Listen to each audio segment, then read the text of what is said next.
बिस्मिल्लाहिर्रहमानिर्रहीम अल्हम्दुलिल्लाह अल्हम्दुलिल्लाह अल्हम्दुलिल्लाह। असी अज मशक नंबर 4 शुरू करांगे। ये सीन दे नाल अलफ किदां लगाईदा, सीन दे नाल बे किदां लगाई दी है, ये नाल असी ये मशक मुकम्मल करांगे। तो दोस्तों की फरमाइश है कि ये नाल इंग्लिश भी दसनी चाहिए, वो भी अनकरीब असी शुरू कर रहे हैं।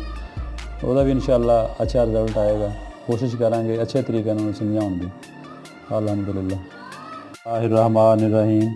अज साडी मशक है जी, मशक नंबर 32। सबक है साडा नवी मशक है सीन अलफ सा। असीं अज वो लिखांगे। ये दंदे जिहड़े आ ये कोने ने बनने ने। यह हाफ कट हुंदा है, इत्थे पूरा कट लाया जाएगा।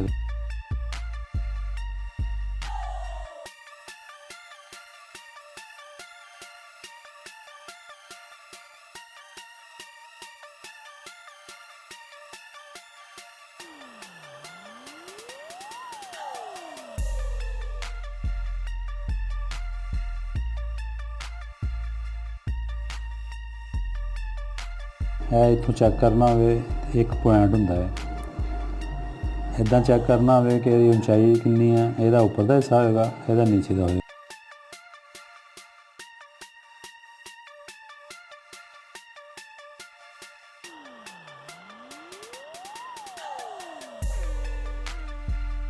दंदे एक जैसे ही ने, जिदा पिछले ने उदा ही है।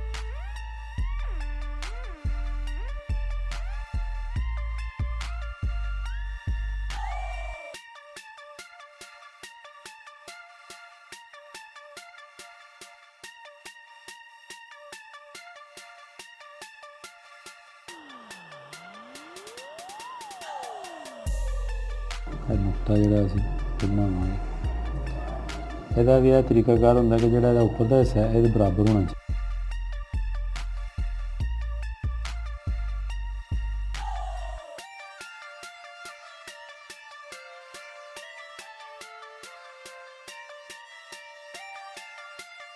कोने बराबर होने चाहिए दे आपस नुकता के सेंटर से।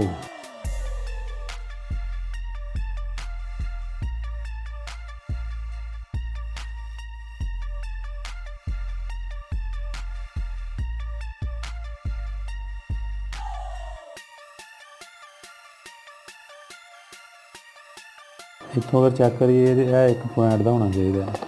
इनू अगर सेंटर चो चैक करिए, इदा निशान ला लीए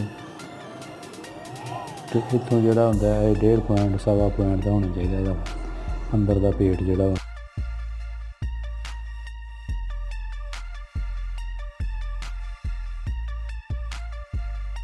इन्होंने असीं फिलिंग करके अपने मुताबिक कर सकते हैं कि यदा हाफ कट होना चाहिए।